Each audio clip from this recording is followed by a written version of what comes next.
Hola lectores nocturnos, bienvenidos una vez más a este canal. Como dice el dicho, más vale tarde que nunca, y yo sé que ya estamos en febrero y que debe haber sacado este video hace mucho tiempo, pero por cuestiones personales no había podido. Sin embargo, como ya le hice en el título, el video de hoy es mi top 5 de lecturas favoritas del 2024.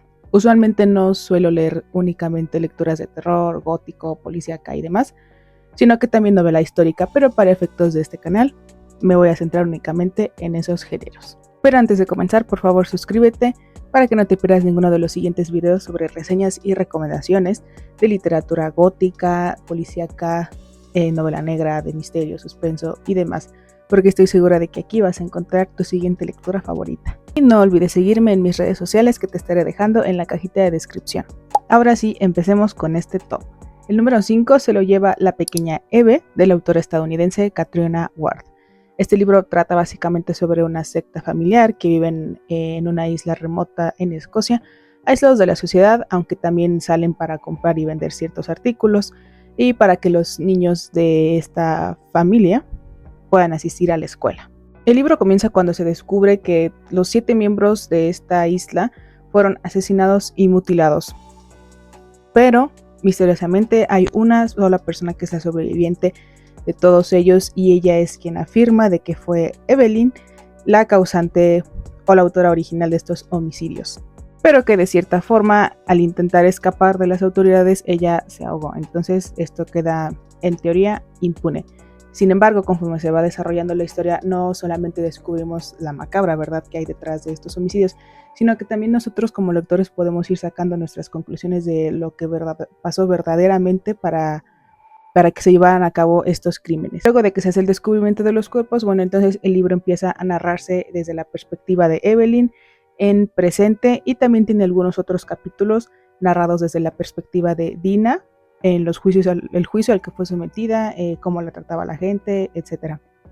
Mientras que son más interesantes los capítulos de Evelyn definitivamente, porque a través de ella podemos conocer cómo era el modus vivendi de esta familia tan peculiar, cuáles eran las costumbres y ritos que ellos seguían, puesto que, como ya lo mencioné, se trata sobre una especie de secta, pues ellos idolatraban a un ente que llamaban la gran víbora. Este ser mitológico es básicamente tal cual una gran víbora que vive en el mar, y que ellos creían que cuando fuera el fin del mundo iba a salir del mar para llevárselos a ellos y a todos los que lo merecieran, pero en realidad según solamente eran ellos, de regreso al mar, que es de donde supuestamente tienen sus orígenes. También a través de la perspectiva de Evelyn que podemos conocer cuáles eran los castigos físicos y psicológicos a los que los niños podían ser sometidos si desobedecían los mandatos del tío, que él es como la figura, el mandamás entre todos ellos, quien pone las reglas y quien pone el orden.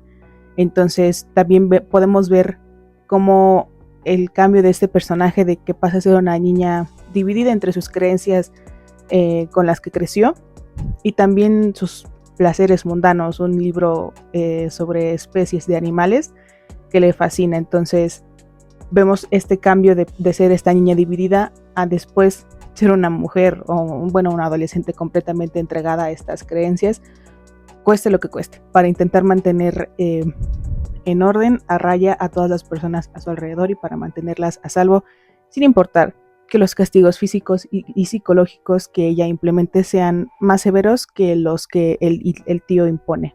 Y es que hubo un suceso muy interesante, pero al mismo tiempo con consecuencias muy macabras, no solo para los niños y los habitantes de la isla de esta peculiar familia, sino también para una familia en el pueblo. Entonces, es este suceso lo que marca el hecho de que los niños o esta familia ya esté completamente aislada de la sociedad, y cuando Evelyn entonces se toma su papel en serio de querer ser la siguiente líder en esta familia y en esta isla. Entonces en esta novela básicamente tenemos a este personaje que cambia de ser una niña dividida entre sus creencias y en el mundo a convertirse en una perfecta villana, una dictadora completamente controladora. Entonces ese cambio la verdad es que me pareció a mí muy interesante.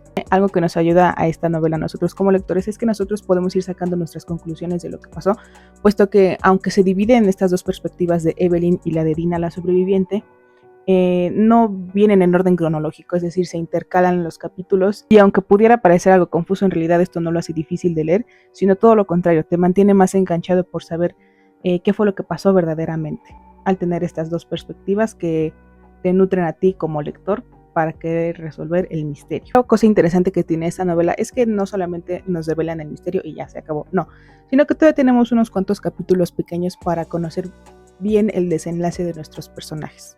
Ahora, se queda aquí en el top 5 porque si bien no fue una novela de 5 estrellas para mí, porque el plot twist principal es algo predecible, todavía tiene otro cambio de trama que ese sí no lo vi venir y de hecho hace mucho más interesante todo lo que pasó detrás. Y en el cuarto lugar te tengo una novela un tanto histórica, de terror y de suspenso. Y te estoy hablando de La Costa de Alabastro, de la autora española Victoria Álvarez. Esta novela se desarrolla en una mansión en Francia, la mansión de Manchra, justamente después del final de la Segunda Guerra Mundial y de la ocupación nazi. En ella seguimos a una enfermera que fue contratada para ir a cuidar a Sophie, una niña con una enfermedad terminal, pero lamentablemente le quedan pocos meses de vida, entonces prácticamente la enfermera solamente va para hacerle estos meses más amables. Ahora, aquí la situación es que esta niña es muy peculiar porque su juguete favorito es una ouija y ella está completamente convencida de que hay vida después de la muerte y quiere que esta enfermera también lo crea. ¿Por qué la niña cree esto? Porque su madre murió de una manera muy trágica durante la guerra y parece ser que ni ella ni su padre han podido superar esta pérdida, además de que siendo solo una niña, ella ya es completamente consciente de que en pocos meses va a morir. La niña y a la enfermera no le toma mucho tiempo para que se lleven bien y empiezan a convivir, obviamente, 24/7. Sin embargo, los sucesos paranormales no se hacen esperar y van desde lo mínimo hasta lo máximo. Y en un inicio pareciera ser que la única persona afectada por estos es nuestra enfermera y que pues obviamente está perdiendo la cordura nada más. ¿Y por qué digo esto sobre que parece que solamente ella es la que pierde la cordura? Obviamente nuestra enfermera tiene un pasado oscuro relacionado con los nazis que ocuparon Francia. No diré mucho para no dar spoilers, pero conforme van pasando estos sucesos paranormales, ella parece pensar que se trata de fantasmas de personas del pasado que han venido por ella para terminar lo que comenzó justamente en ese terrible episodio de la historia. Y es que en esta novela no solamente tenemos los típicos pasos que se escuchan en una habitación vacía y cerrada con llave, o apariciones de cadáveres, etc., sino que también otros elementos un poco más difíciles de explicar, como la aparición de muchas esvásticas, entre otros. En realidad eso es, digamos, lo menos terrorífico que pasa. Obviamente nuestra enfermera se enfrenta a muchísimas más cosas, pero no las mencionaré para no dar spoilers. Ahora, todo esto que pasa relacionado con las esvásticas y los uniformes de los oficiales de la SS y demás, hace pensar a nuestra enfermera en dos teorías. La primera es que los nazis que ocuparon la casa en realidad nunca se fueron, y la segunda está relacionada con la esposa del jefe, el que la contrató para cuidar a Sophie, pensando en que quizá realmente no murió y solamente está jugando con ambos para castigarlos. Pero obviamente tú tendrás que leerlo para descubrir cuál es la verdad. Aunque solamente déjame decirte que es mucho peor y más traumante de lo que esta enfermera y su jefe pueden pensar. Debo decir que esta novela entra en mi top 5 porque a mí me gusta muchísimo la novela histórica, y qué mejor si está mezclada con algo relacionado con la Segunda Guerra Mundial y con el terror. Y ahora también debo decir que sí hubo algunos momentos en los que me asustó porque yo suelo leer en las noches, y sí, esos momentos de suspenso cuando de verdad te sumerges en la historia, sí te hacen pensar alguna que otra maldición. Pero bueno, por estas dos razones es que La Costa de Alabastro se encuentra en este top. Y el tercer libro de esta lista es Compañías Silenciosas, de la autora británica Laura Purcell. Esta es una novela de terror gótico victoriano que se desarrolla en 1865 y otros tiempos cronológicos que ya mencionaré más adelante. Comienza en el tiempo presente, en el Hospital St. Joseph, cuando Elsie está internada en esta institución psiquiátrica, porque los doctores y las autoridades, los policías, quieren descubrir qué fue lo que pasó, porque la mansión en la que ella vivía se incendió completamente, además que encontraron varios cuerpos, o sea que hubo muchos asesinatos en esta mansión y se cree que ella fue la autora intelectual de todo esto. Después, el segundo tiempo cronológico que tenemos de esta historia es un año antes de que Elsie esté internada en esa institución, y es cuando ella relata todo lo que pasó. Pues bien, este es el punto cronológico en el que nos vamos a encontrar con todos los hechos paranormales que le sucedieron a Elsie y a las personas que habitaban esta mansión llamada The Bridge. Comenzamos diciendo que Elsie era una mujer recién casada y que lamentablemente enviudó también al poco tiempo. Además, está embarazada. Ella deja Londres para ir a una ciudad en el campo para poder llevar a cabo el funeral de su esposo en un pequeño pueblito en el que su familia, los Bainbridge, tienen sus orígenes. Pero algo que Elsie no se esperaba es que los pobladores de este lugar tienen cierto rechazo hacia ella y hacia las personas de esta mansión, porque existen muchos rumores de asesinatos misteriosos e inexplicables, además de una leyenda en torno a una bruja que vivió en esa mansión. Obviamente la gente, siendo muy supersticiosa, lo más que quieren es mantenerse alejados de esta mansión y de todas las personas que tengan que ver algo con ella. Sin embargo, al llegar Elsie y Sarah, su dama de compañía, que era prima de su esposo, se familiarizan un poco con el personal de la casa y con la casa per se. En una de esas exploraciones caseras, encuentran una habitación cerrada con llave. Elsie, siendo la señora de la casa, obviamente quiere saber qué hay detrás. Entonces ordena que esa llave sea abierta, sin embargo nadie de ahí tiene la llave y tienen que mandar a traer a una persona que pueda abrirla, pero esto será hasta el día siguiente. Sin embargo, de algún modo inexplicable, después esta misteriosa puerta se abre. Entran Sarah y Elsie y en ella descubren una figura de madera hiperrealista, extremadamente parecida a Elsie.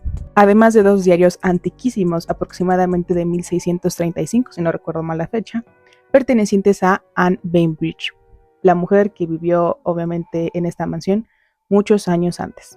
Sarah quedó enamoradísima de esta extraña figura de madera y le ruega a Elsie que la deje quedársela. Ella, sintiendo cierta lástima y compasión por su dama de compañía, accede. Entonces sacan esta figura y los diarios de este cuarto.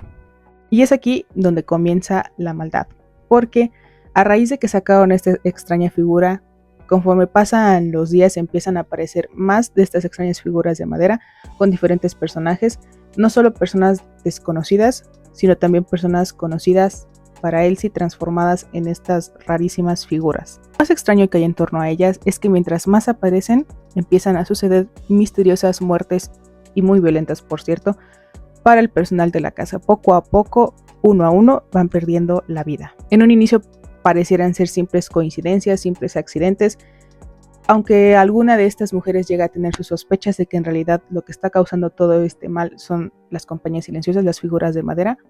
Esto poco a poco empieza a parecer como los delirios de una sola persona para después empezarse a transformar en una especie de psicosis colectiva. Todo esto está muy bien logrado porque obviamente se puede sentir toda la tensión que hay entre los habitantes de la casa, así como el suspenso que está generando las muertes misteriosas y las apariciones de estas extrañas figuras de madera que obviamente traen consigo muchísima maldad.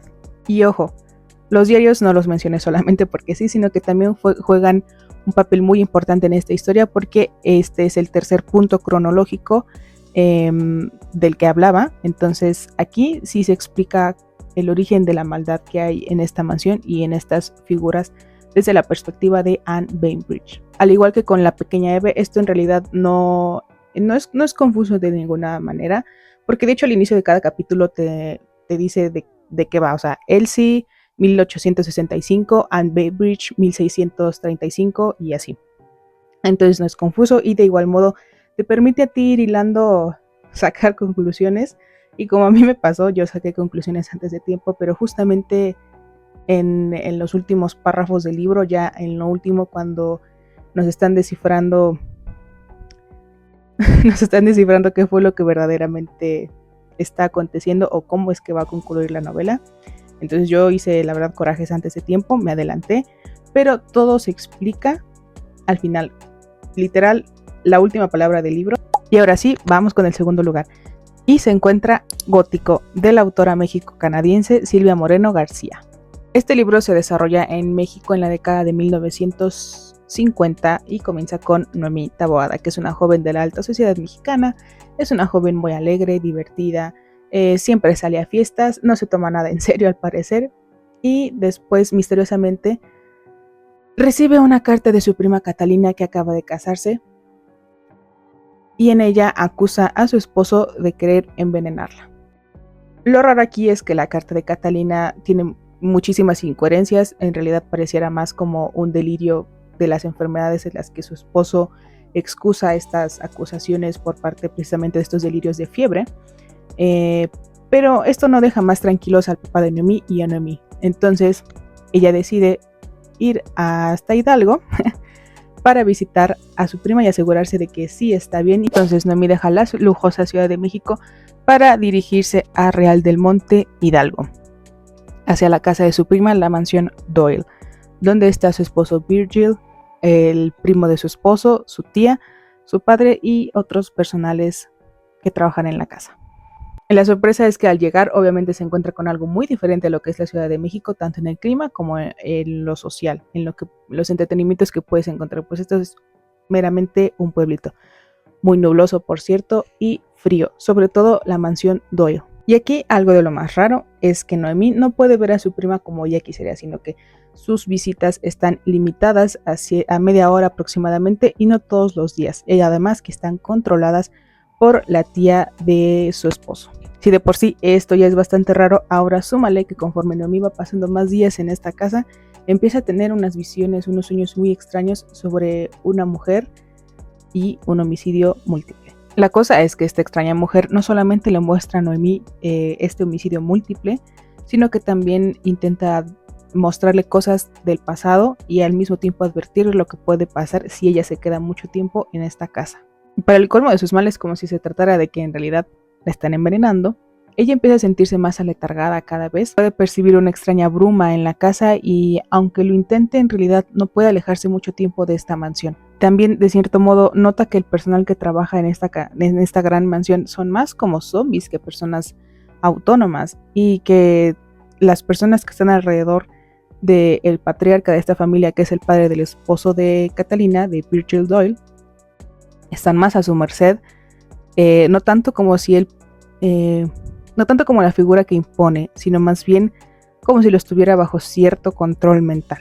Mientras esta novela avanza, Noemí va descubriendo los secretos que hay detrás de la familia Doyle, el origen de su fortuna, el que causó que ellos perdieran todo y una oscura y muy violenta verdad sobre el poderío que tienen entre ellos mismos y entre las personas que trabajan para ellos. Obviamente en esta novela tanto Noemí como su prima Catalina se enfrentan a más de un enemigo que quieren poseerlas, no solo en lo físico sino también en lo mental, con un solo propósito, y es el de mantener la vida eterna. Obviamente no diré mucho más para no dar spoilers, pero definitivamente esta es una novela gótica que debes leer sí o sí. Mezcla muy bien todos los elementos fantásticos y del folclore de Real del Monte. No sé, como que me gusta el detalle de que en un libro se haya incluido un pueblo mágico de Hidalgo. Y ahora sí, ya para ir finalizando este video, llegamos al número 1. Y aquí se encuentra La Hacienda, un libro de la autora México-estadounidense Isabel Cañas. Este libro también está publicado con el nombre Donde termina la noche. Y en él básicamente seguimos a Beatriz, que es una joven cuyo padre acaba de morir asesinado injustamente. Esto se desarrolla en aras de la independencia de México, justamente cuando todo esto apenas se está cociendo social y políticamente. Debido a esta tragedia, obviamente ella se ve en la necesidad tanto social como económica de contraer matrimonio rápido. Por eso se casa con Rodolfo Solórzano, al poco tiempo de que él pide su mano. Ella ignora completamente todos los rumores que hay detrás de él por la muerte tan misteriosa y repentina de su primera esposa. Sin embargo, su madre no los ignora y ella se opone rotundamente a este matrimonio. Beatriz, obviamente viendo más por la necesidad de ambas que en su corazón y en lo que está bien o está mal, se casa, se va, deja a su madre en la capital y se va a su nuevo hogar, que es San Isidro, una hacienda pulquera ubicada en Apan, Hidalgo. Ella, al llegar a los pocos días, se ve sola, porque su esposo Rodolfo debe regresar a la capital por cuestiones de negocios y es aquí cuando Beatriz empieza a vivir cosas turbias. En un inicio los sucesos paranormales comienzan con nimiedades, es decir, se apagan las velas, se cierran y se abren las puertas, algunas se azotan, pero esto obviamente, justo como con la Cosa del Alabastro, va escalando desde lo más mínimo hasta lo máximo. Y todo se desata más cuando, en aras de querer hacer una casa linda, más habitable para ella y para su madre cuando la perdone después de haberse casado con Rodolfo, Beatriz comienza a querer renovar la mansión y en una de esas se encuentra el cadáver de una mujer entre las paredes de la casa. Pero, curiosa y sospechosamente, cuando ya iban a acudir para llevarse el cadáver de la mujer luego de que Beatriz diera aviso, este desapareció. Y tanto la cuñada de Beatriz como una mujer del personal de la casa que tiene en alta confianza a la cuñada de Beatriz dicen que no ha pasado nada. Esto queda más como un delirio de Beatriz, de algo que ella únicamente vio. Y aquí las cosas no hacen nada más que escalar. Y es que ahora el espíritu de esta mujer persigue a Beatriz. Empieza obviamente, como ya lo mencioné, con pequeñas cositas hasta después llegar a lo máximo en lo que la integridad física y psicológica de Beatriz se ve muy comprometida. Esto le empieza a pasar factura físicamente, pues ya se ve muy demacrada y ella ya está decidida a hacerle un exorcismo a la casa. Se lo comunica a su esposo y a los párrocos de la comunidad. Sin embargo, nadie le cree, todos la tiran de loca e inclusive pasa a ser como una vergüenza que ella esté creyendo esto. Sin embargo, existe un sacerdote que está dispuesto a ayudarla porque conoce los fantasmas que habitan en San Isidro. Aunque las cosas no serán tan fáciles para Beatriz y su nuevo aliado, ya que no solamente esta presencia no se quiere ir tan fácil, sino que también ya en el mundo de los vivos, la presencia de Beatriz en San Isidro representa una amenaza para una persona de esta casa. Básicamente en este libro te vas a encontrar con casas embrujadas, pero al mismo tiempo con casas que tienen sus propios fantasmas, su propia historia. También muchísimo suspenso, un poco del contexto de la historia de la independencia de México previo a, y muchísimo del colonialismo que aún imperaba en esa época y que lamentablemente hasta la fecha aún seguimos viviendo. Y a título personal, esta historia tiene unos tintes de romance, pero en realidad esto es lo que queda hasta el último, hasta el final. Sin embargo, fue precisamente estos toques lo que para mí lo hizo la novela perfecta. Digo, tenemos fantasmas, un crimen, envidias y romance, y México en una hacienda pulquera. Bueno, ¿qué más podemos pedir? Y bien, lectores, esto fue todo por hoy. Muchísimas gracias por ver este video hasta el final. Si alguna novela de las que mencioné fue de tu interés, por favor déjamelo saber en los comentarios, o inclusive si también ya la leíste, pues dime qué te pareció. Y tampoco olvides seguirme en mis redes sociales, y lo más importante, si tú tienes alguna recomendación de una novela para mí y para la comunidad, por favor déjala en comentarios y yo estaré más que interesada en leer sus reseñas también y sus opiniones de las novelas que más les impactaron el año pasado. Gracias por ver este video y nos vemos la siguiente semana.